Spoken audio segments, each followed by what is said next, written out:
Thinking Aloud. Conversations on the leading edge of knowledge and discovery with psychologist Jeffrey Mishlove.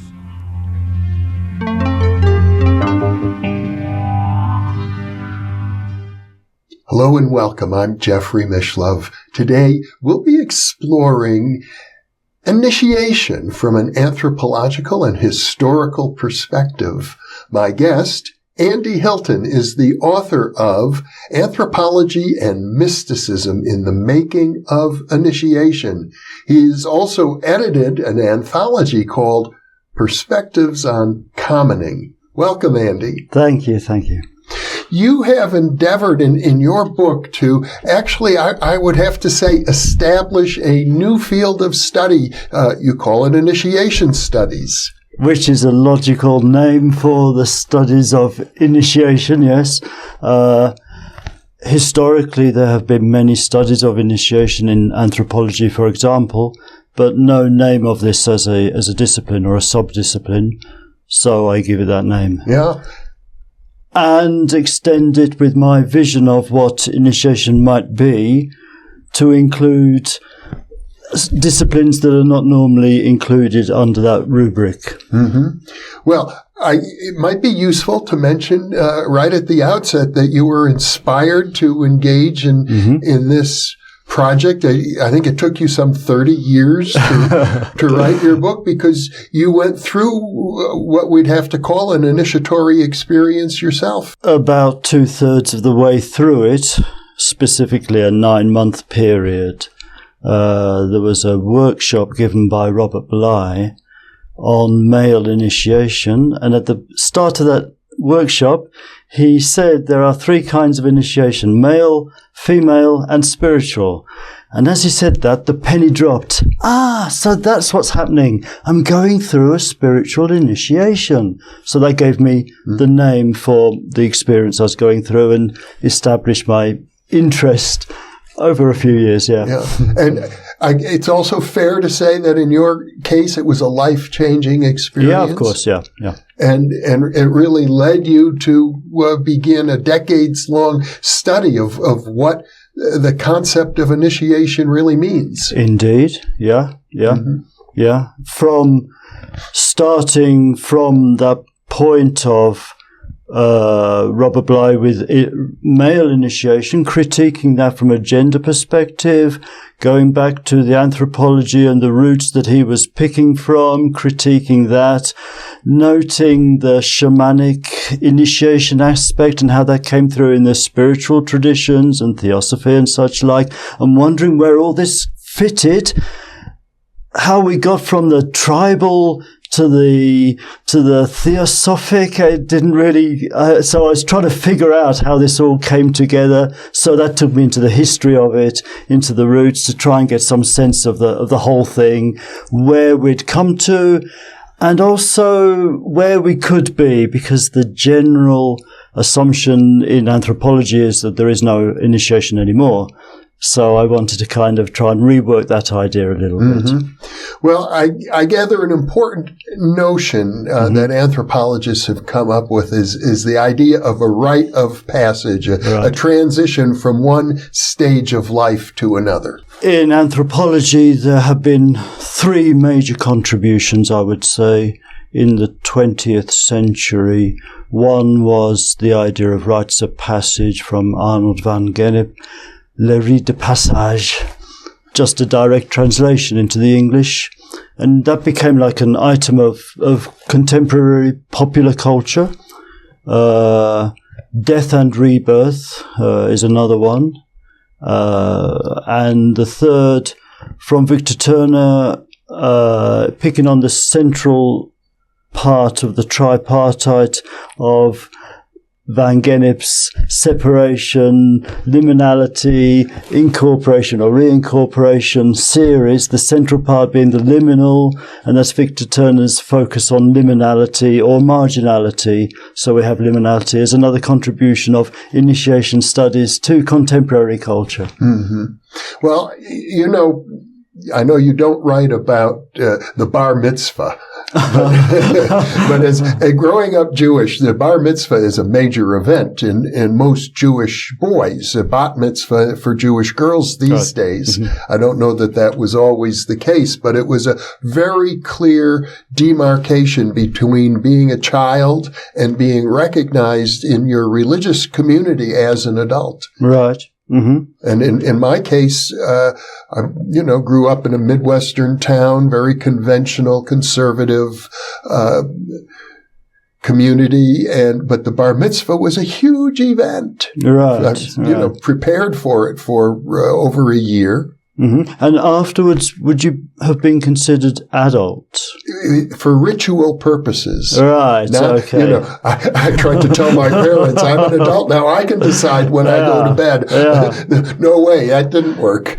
Culturally, I was not an adult, but I was entitled at that point to participate in the Jewish rituals as any other adult. Right, and from my perspective, that would be better conceived as a separation ritual, initiating your entry into the liminal phase, which is youth, which starts at, for example, age 12 and continues an indefinite period, but certainly through adolescence, maybe through the 20s, maybe through the 30s even, until a period of settlement, which is a more contemporary notion of adulthood, whatever that may be exactly. Yeah. Well, one thing I noticed in reviewing your book is that amongst, for example, I think it was the Australian Aborigines, their initiation rituals were pretty rough. I mean, they knock out some teeth. Yeah, that was one of the early glyphs of initiation, knocking out the teeth. That was noticed by the British explorers in the 1700s, 1690 even, I think, was the first expeditionary journal recording of native peoples, whatever the phrase was for the native peoples, with one or two teeth knocked out. And that continued, and Robert Bly is still noting that. That continued through the history, that noting of the knocking out of teeth, But the scarification, I think, was much more painful procedure. But, sure, all these tribal, as they're called, tribal rituals of initiation involved pain, I think, but not necessarily. For example, the Native American rituals of vision quest, where the 12-year-old, for example, not necessarily, would be in a hut, like a little lodge, you might call it, and just be by themselves for 10 days, taken food and water by their parents. So that wouldn't necessarily be painful in a physical sense. But it involved isolation. It involved isolation, It'd be quite a lot of psychological pain, I should imagine. Now, I know, just had a friend return from a visit to South America, where in Colombia, the Kogi people live high up in the mountains in very inaccessible areas, and they take the certain people who are initiated into their shamanistic tradition, and they keep them in a cave, and they live in that cave by themselves for sometimes 10 years. Okay. Very intense. Yeah, that would be intense. And the cave as a motif of initiation is found in the Greek period, for example. The Plato's cave, we've gone back there with the cave idea. Any kind of covering, insulation, entrapment will work for this.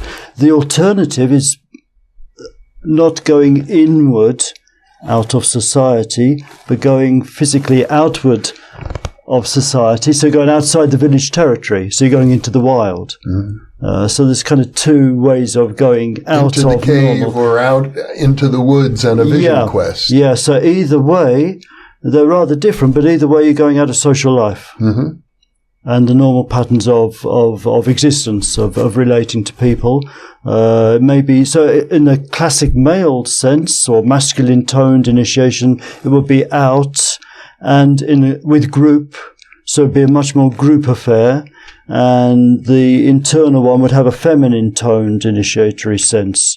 in your cave one, that's a little bit different again. You mentioned shamanism, so that's more like I kind of relate the spiritual and the feminine toning as a little bit connected in that sense. They're more interior than exterior. Mm-hmm.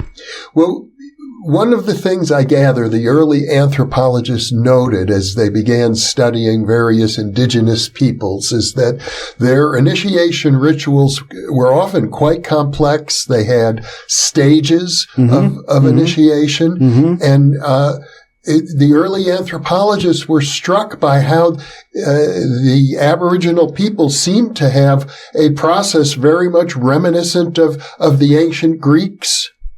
Yes, but also they would relate it to the Freemasons, and they gave the name initiation in Australia in the 1840s, and that would have been related to the Masonic naming of that ritual as initiation, because previously the Masons had called it admission, and they moved from admission to initiation. So far as I can see, a little bit before anthropology did, but there's a complex interweaving of influences there. But it suggests now if we see initiation rituals amongst indigenous people who were not regarded as civilized, although one might question that judgment these days. But in any case, there seems to be some kind of a continuity, maybe going back to ancient Egypt through the Greeks and into the Masonic and Rosicrucian traditions right up to modern times. Yeah. And in my book, I call it the making of initiation. So, we make that continuity. Partly through the vocabulary, using the word initiation and throwing that back to the ancient mysteries where the word initiation wasn't quite used in the same way, it wasn't used at all necessarily. And a lot of translations of texts from the Greek, where of course there was no word initiation, have brought initiation into those original texts where it wasn't there. So we've made that lineage. So you're suggesting that could be a projection of the modern mind back historically. Yes and no. Yes and no. Well, yes and no seems to come up all the time in your work because there's so many different threads. Right. Yes and no. A projection, of course, a construction, but then any reality is a construction. So does that make it any different from anything else? In some ways, definitely a projection, but in other ways, no. The common thread is there to be seen. Yeah. So then we get into deeper notions of how we resonate the subjective with the objective to come at a sense of reality, such as there has been initiation through the ages, from times in the Paleolithic caves until now. When I was coming here, chatting to the person next to me, he said, previously, I told him what I was doing. He said previously on his flight on the young pilot had crossed the international date line for the first time on KLM. So they dressed him up in women's clothes, makeup, put him and took him around the plane. So that's still going on, these little ceremonies of initiation, even now. I don't know if those people would have considered that an initiation, but probably they could have used that word in Dutch. This was KLM, but they might have used the word initiation, Yeah, I might just mention, for benefit of our viewers, you flew to Albuquerque from Istanbul. Yeah, that's true. Yeah, especially to be here. Yeah. For which I'm very grateful. Well, me too. Thanks. And it does seem that there are many, many different kinds of initiation. On the one hand, to demarcate the difference between being a child and an adult. Yep. On the other hand, the making of a shaman or a high priest. Yeah, so if we go back to where I started with Robert Blythe, he split male, female, and spiritual. Spiritual just being a word, you might say mystical or some other word, of course.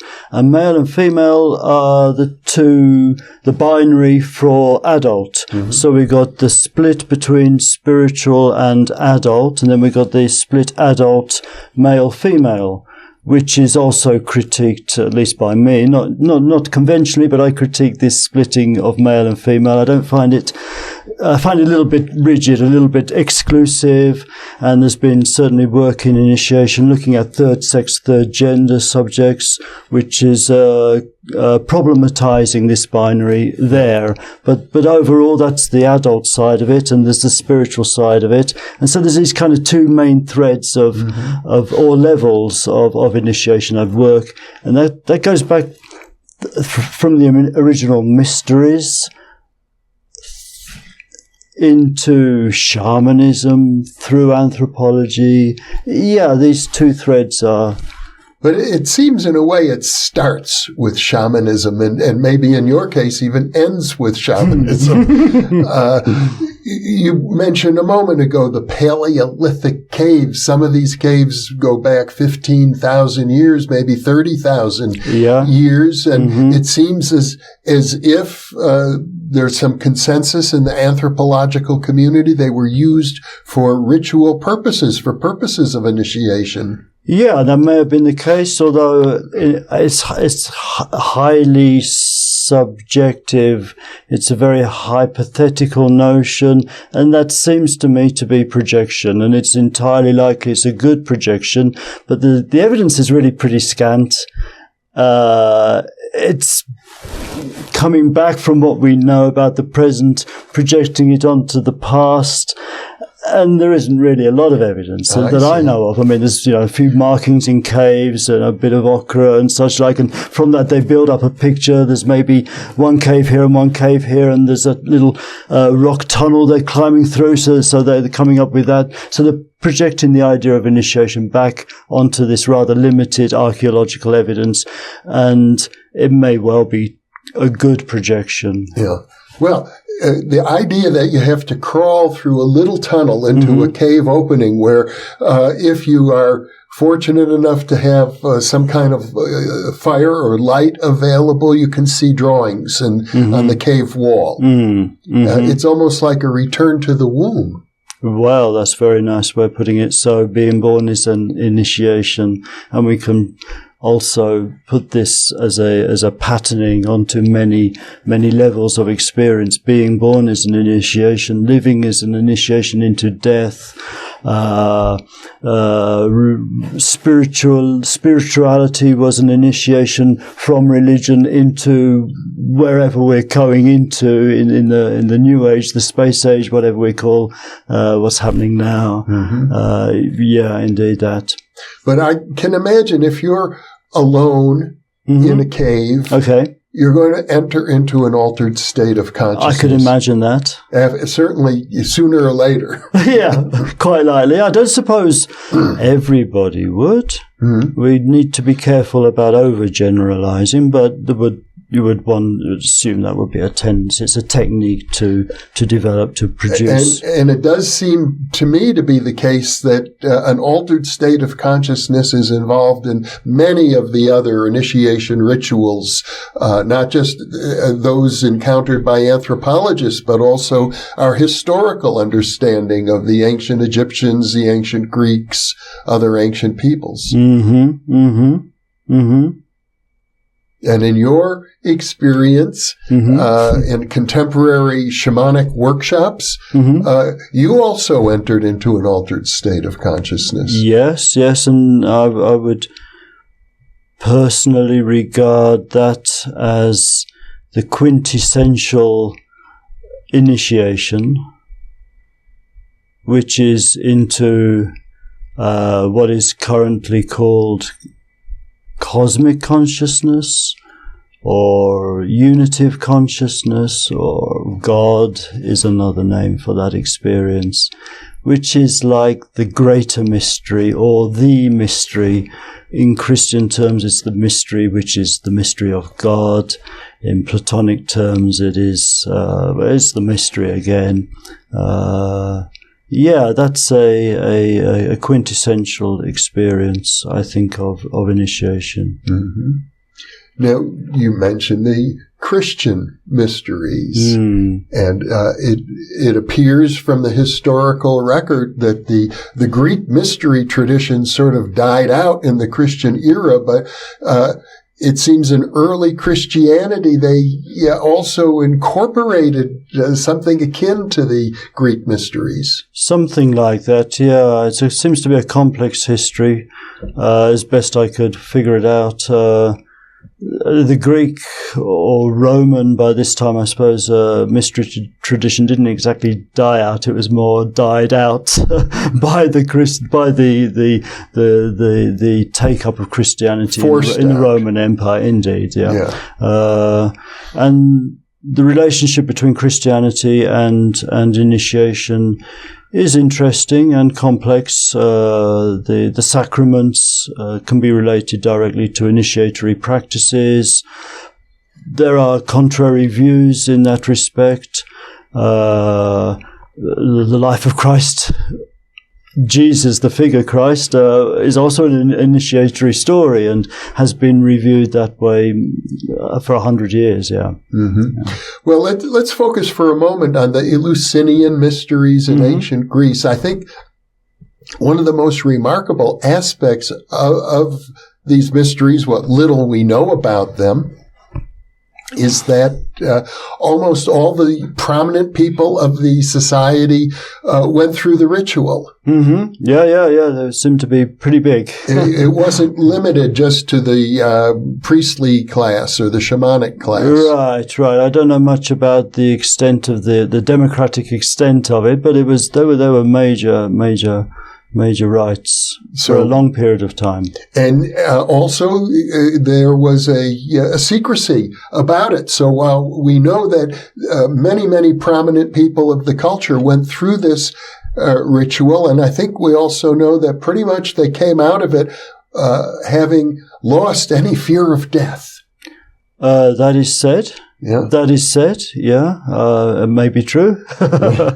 The element of secrecy is important. What went on is not well known because it was not allowed to be spoken of. Well, one would expect it to have been spoken of, and yet there is precious little, almost no record of exactly what happened. So it really is a mystery. So that's kind of the name mystery really does encapsulate the idea of the greater mystery, which can be the cosmological and experience. The idea that this tradition lasted for centuries in ancient Greece. You'd think over that period of time it'd be almost impossible for a secret to be kept so well. If it was any kind of ordinary secret, yes, but if the secret was an experience, you cannot really transfer an experience in words. It can only resonate with somebody who has had one. It's still incredible. I think it's still incredible that there seems to be no record. It may be that we just haven't found the records. It may be that there are records that we haven't located. That's possible. It is said that the mystical experience is ineffable. You can't speak of it. And yet poets write about it. Mystics write about it. It may not be possible to speak of it precisely, but people endeavor to put it into words. And there were many poets and playwrights in ancient Greece who went through that process. Yeah, you use the word ineffable. Of course, that's coming from William James. I take issue with that myself. I find it not necessarily to be ineffable in any sense that any other experience is ineffable. For example, can you talk to me? Can you explain to me your experience of, and in consciousness studies, the classic example is blue. Yeah. So what is it like to experience blue? And you can't say what it's like to experience blue exactly. And it's not necessarily so different. It may be different in extent, but it's not necessarily radically different to talk about the experience of whatever we're going to call this thing, source, cosmic consciousness, God, whatever the word is, whatever the expression is. That's on one side of the response to that question. The other side is that it's quite possible to put it into words. And we don't have to be poetic. We can say precisely, not precisely a little bit sharp, but one can say what it is. One can say what the experience consists, the structure of it, the nature of it. We can do that, yeah. So we don't have to be mysticizing about the mystical experience. That's not necessary. In fact, there are libraries full of books describing it. Right. In poetic language or fairly straightforward language? Both. In both instances, philosophical or poetic or dramatic. Okay, then we need to drop the word ineffable. Perhaps, although it's hard to pinpoint it precisely. There's a point at which language fails. And that point holds for any experience, not just a mystical experience. Isn't that interesting? That's an argument. But see, what it says to me, actually, is that every experience is a mystical experience. Oh, that's very nice. I like that, yeah.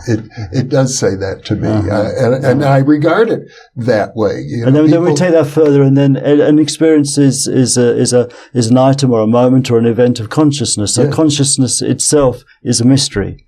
Or a miracle. Or a miracle, yeah. The very idea that we're here, it may seem the most prosaic thing in the world. We're sitting in a studio with video cameras in front of us, but think of all that's required for this moment to exist. I can't imagine that. But it's a miracle, strangely from a scientific point of view, because science has not produced consciousness out of this neuronal matter, this stuff, and one suspects cannot do that. It cannot be reduced. It has to be a fundamental. So that production is somewhat miraculous. The production of consciousness is miraculous because we don't know how to do that. Maybe we'll get a better explanation, but there's not a lot of hope. Well, my friend Jack Sarfati, who I've spoken about in one of the In Presence monologues I've done, believes that he knows how, if he only had another $100 million in government funding, we could build conscious robots. Okay. In his opinion. And who knows? I'd say it's a long shot, but maybe he's right. Like Data in Star Trek. Well, what would they be built of?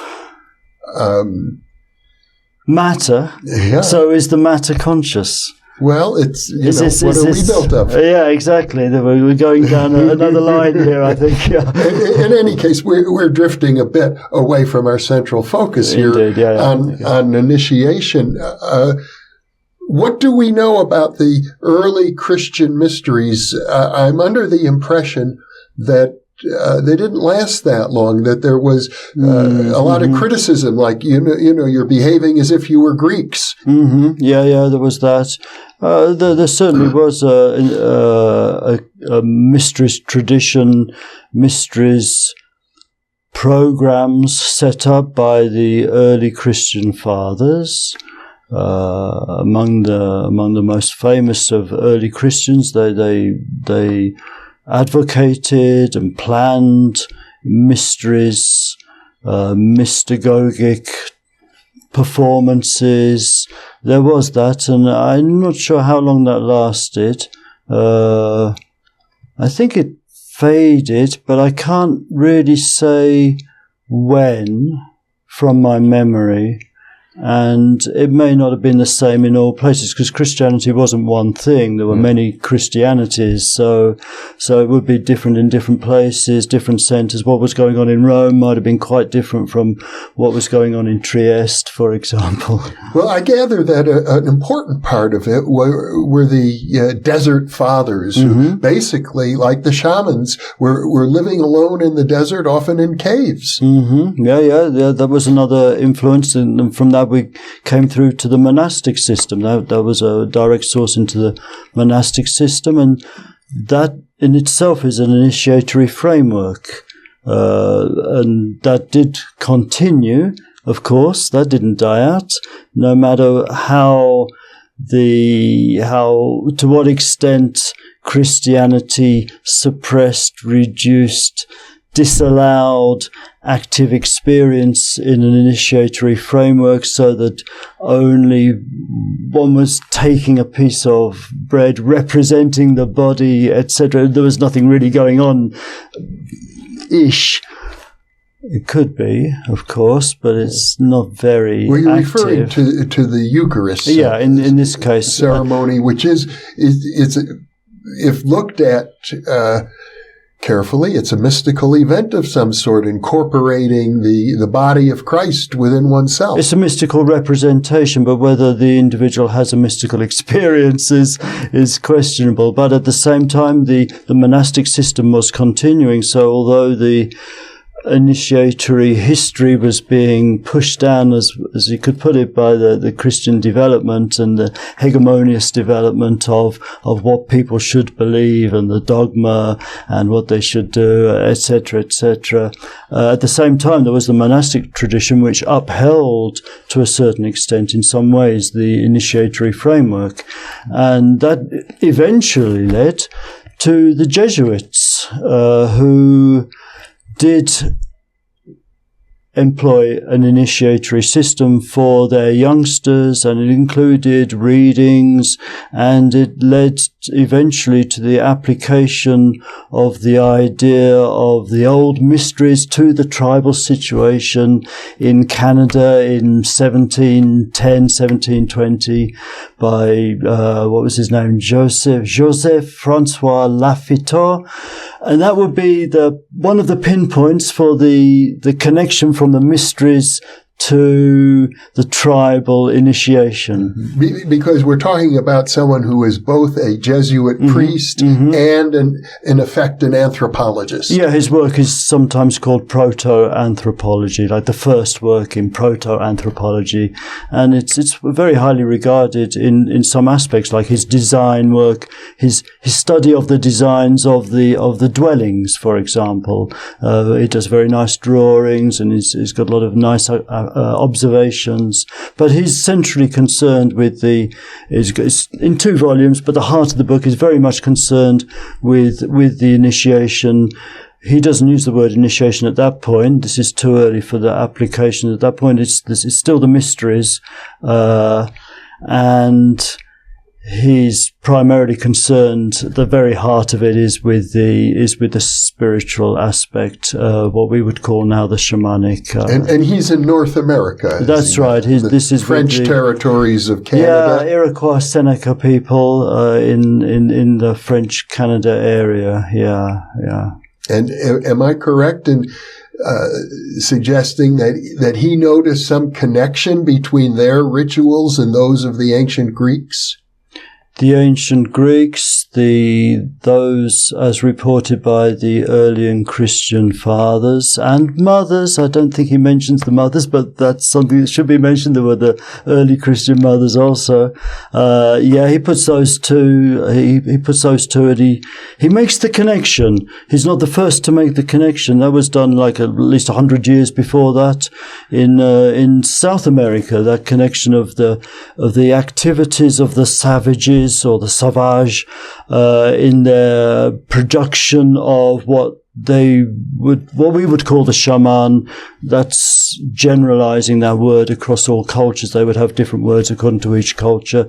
I use the word spirit worker, like sex worker. We have spirit worker. I prefer that. They might not like to be called shaman because that's a projection of the Western taking of a very specific cultural item from Siberia, exactly, and then imposing it on not on everybody, not really on. You don't talk so much about African shamanism or Australian shamanism. That's less common, but certainly in the Americas, that's generally applied. Yeah. But going back to the origin of this application of the Greek Greco-Roman history onto the experience of the peoples in the New World.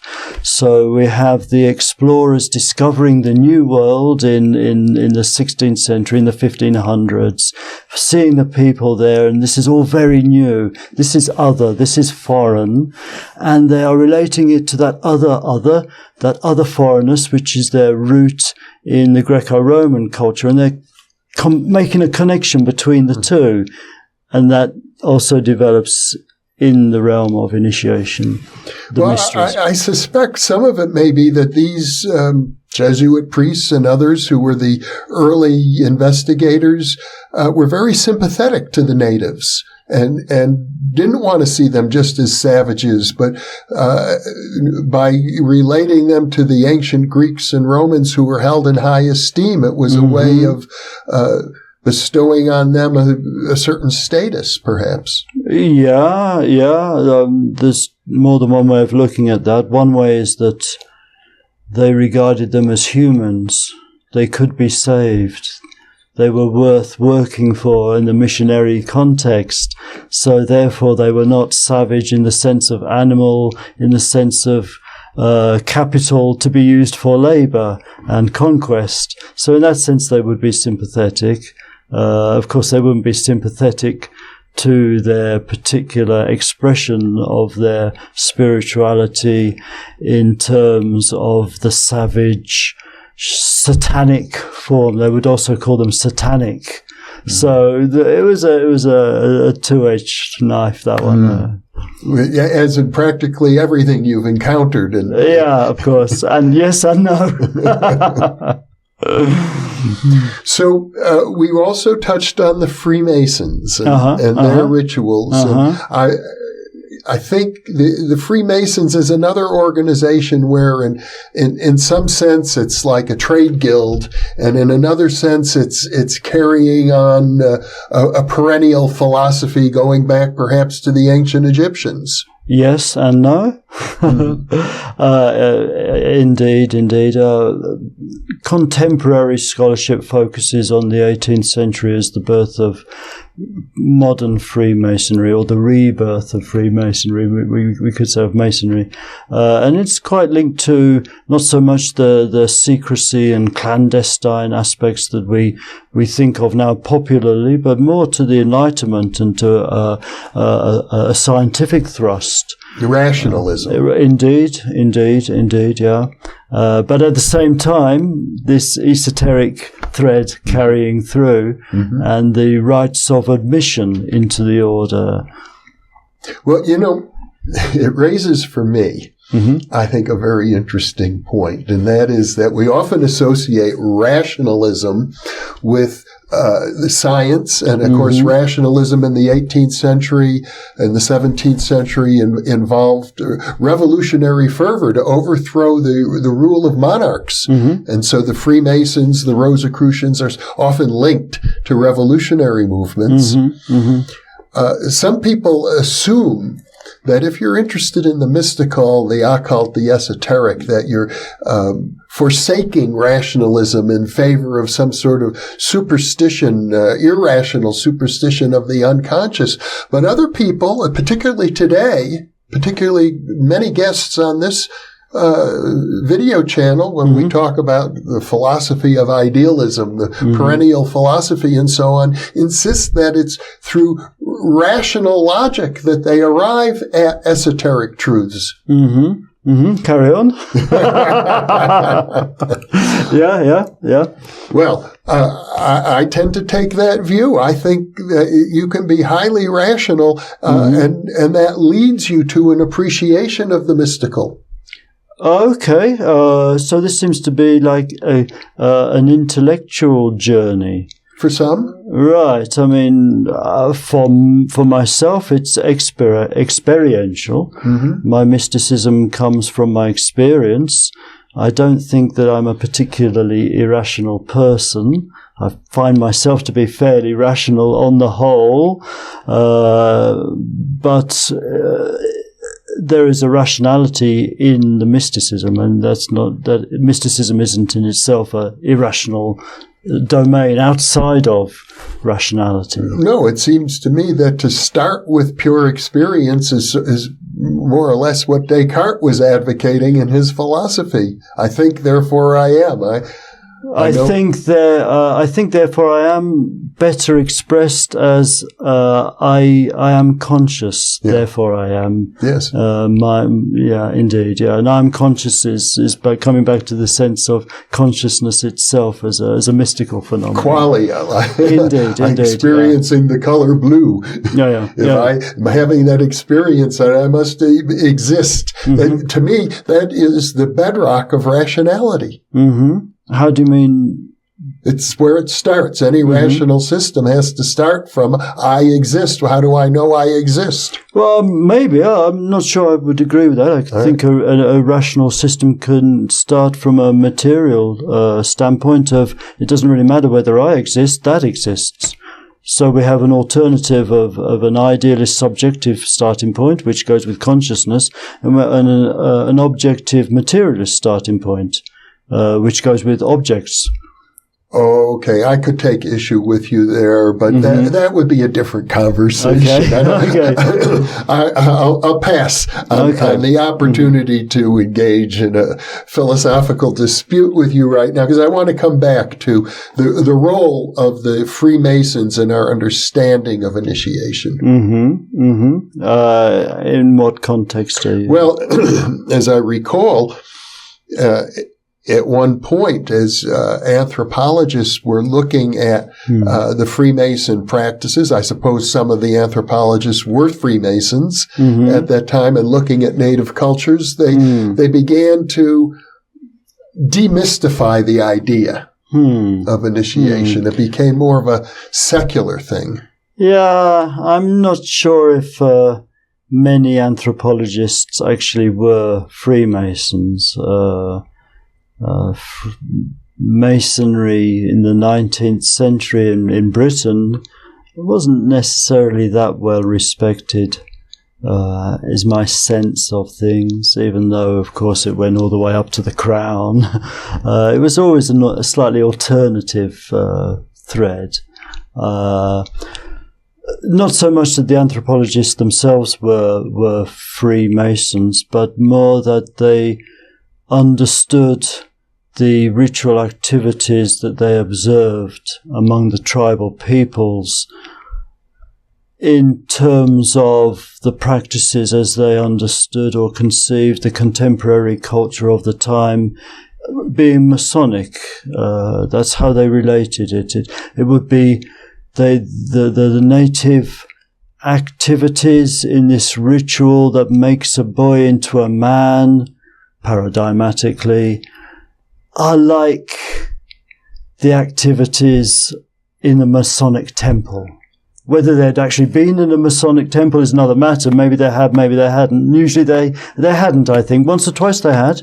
Once or twice they were, or they'd been involved in the Masonic ritual of entry, but they'd found it to be not worth bothering to carry on. That's also to be found. So this is fair, but I don't think that the anthropologists were Freemasons as such. I don't think that's the influence is not quite so direct. It's a little bit more indirect. It's a general cultural knowledge of something to pin on, something to relate, some way to understand what these strange people are doing. Well, you mentioned that the crown, the royalty, or the nobility were involved in Freemasonry. As I understand, I can't remember.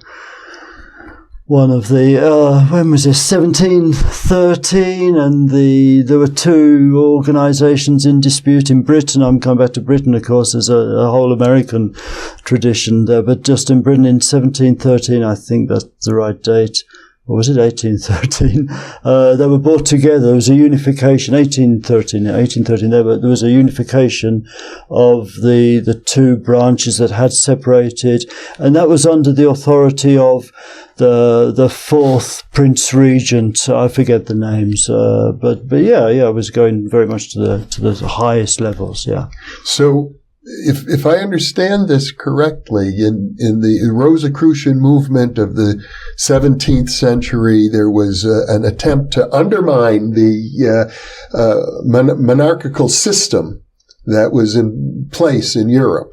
That the Rosicrucians were to a certain extent revolutionary, but later on it became incorporated by the nobility. Yeah, it's not something I know much about, but there was always a constant interplay and tensions between the hegemonic religious form and the alternatives, which would play into Catholic Protestant or Protestant Presbyterian Quaker, different aspects of the alternative religious forms in conflict or accepting that was always in play at the same time. It's very complex. Any one situation would be different. Well, do you think there's a sense in which the Masons, in some of their rituals, incorporated anything of an authentic mystical nature? I can't claim any knowledge on that. The couple of things that I've read were very perfunctory, and you get the sense there was nothing much going on at all. But some of the buildings they had would seem to indicate there was a highly elaborate ritual system, and the readings that they had to memorize and the catechisms. Yeah, that would suggest yes. But was that, how mystically, experientially inducing was that? I don't know. I wasn't there. I can't say. I suspect it must have been sometimes. It would depend also, like anything like this, on what was being projected, how much the initiate was putting onto this event, this ritual of entry. Was it a big thing for them? If it was this big thing for them and there was the setting, the established environment was there, then sometimes it would be, I would think. It would be very variable. I would think so. Yeah. It's a bit difficult to generalize. Well, and ultimately, when we're talking about mystical experience, which is so private, so interior, it's hard to know just by looking at writings or architecture or historical accounts. I think it's fair to say that there were certain individuals, Cagliostro, the Count Saint Germain, who were regarded as mystics, who were also involved in various Masonic orders. Right, yeah, and that's a fair point. Yeah, I think Manly Hall, in his book *The Secret Teachings of All Ages*, does definitely refer to various Masonic traditions as carrying on what he would have regarded, I think, as the perennial philosophy. Yeah, he would say that, yeah. We haven't really touched on the ancient Egyptians. And maybe it's a pure projection, but as I visited the pyramids in Giza and other pyramids at Saqqara and elsewhere, they strike me as being more like chambers for initiation with a cave-like quality to them than tombs, for example. Right. Well, that's another theory. The pyramids, the Egyptian pyramids are fascinating and difficult to know what they're there for. Not just those pyramids in other places in the world. There's many theories. So another theory is it was related to some form of energy production, and then we're getting into a whole other realm of conversation about what was going on in ancient times and our notion of human history and history of more broadly of life on the planet, and that takes it off, go in another tangent. Is it possible that the pyramids were used as sounds like a long shot to me. It's interesting, but some of if we're imagining crawling through the long tunnels to get to they're awfully tough climbs. So maybe, it's possible, isn't it? I'm inclined to think so, based on personal experience. What was your personal experience? Now you talked about the sense of cosmic consciousness. Okay. From the shamanic workshop that you participated in some 3 decades ago. I've been in the King's Chamber, the Great Pyramid, with groups of people on multiple occasions. And my sense was that almost universally, people who had the experience of placing themselves in the sarcophagus in the King's Chamber, the Great Pyramid, often done late at night when there aren't tourists around, because the tourists are chattering and noisy. But often groups were allowed to have a private time. People universally reported experiences, I'd have to call it an altered state of consciousness. Now, you could say the set and the setting were very conducive to that. It may have nothing to do with what the ancient Egyptians experienced, but there was a sense almost universally reported by the individuals I've been with in groups who said it felt like they were flying through space, floating through the cosmos. And these giant structures were built to house this chamber for this purpose, is the idea. Perhaps. That's a huge structure. Yes. To build for that. It would be. Yeah, that was, and unless we're going to introduce some ideas of the pyramid as a form of a focus of energy which sounds a little bit mystical, but maybe we're talking about a form of energy that isn't recognized. Unless we're talking, that's possible. It sounds, to my mind, it's unlikely that was the purpose of the building of the pyramids, which is not to say that anybody who goes in there won't experience that. Of course, any dark enclosed space, we could experience it here. I mean, if we turn all the cameras off and sit alone, we'll get that. That's right. It might take just a tiny shift of awareness to have such an experience. And if you've gone to the pyramids, you're going to be ripe for such a thing. Absolutely. And when the crowds go and the chatter goes, it's going to be a really, really, really wonderful place for it. And so that one would lead one to wonder, was that actually the intention of the building of the pyramids? And yet these huge structures for that?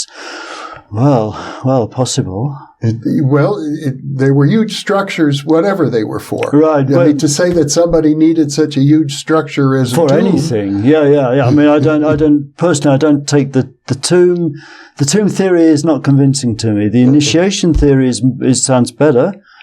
It still doesn't convince me. You're leaning towards some sort of energy. Yeah. Those sarcophaguses, I mean, they're tremendous things just to lie in those. I think it's something to do with the water, the aquifers. I think there's something different going on with the pyramids, but I have no idea what it may have been. I mean, we could imagine it was how do we produce nuclear fusion? We produce at the moment, or fission? Which one do we produce at the moment? Fission. So we're talking about cold fusion. So could you imagine the pyramids were to house cold fusion? Now that's going way out, but that's what attracts me. Something like that. I see. Well, we can only speculate. Yeah. I mean, yours is a much more grounded speculation than mine. We have a lot to learn yet about cold fusion, and I assume that we will. There are many people who are interested in forms of energy that are not yet recognized generally in the scientific community. I throw that out there. Equally, we have a lot to learn about ancient architecture. Yeah. I mean, there are very, very rational, level-headed YouTube channels out there looking at the ancient architecture in Peru, in Egypt, in other places, and finding it frankly incredible to think that people at that stage of development could do these works, and giving various reasons and empirical evidence for why it couldn't have been possible. Well, I think it's fair to say this, Andy, that your book, Anthropology and Mysticism in the Making of Initiation, is an effort to establish initiation studies as a unique field of inquiry. Yeah, and it's the first time that, to my knowledge, that's been done. Yeah, I think that's. I would take that. I would accept that and agree with it. Yeah, that was what I thought I was doing, was establishing initiation studies, not in any way imagining that it would go on to have an effect. But at least doing that. Yeah. And it would be fair to say that should this field take root, and I hope it does, there'll be a lot of things to explore. One being the architecture of various structures and chambers and caves that may have been used for purposes of initiation. Well, what you're suggesting is quite different from the theory of Paleolithic cave use. Yeah.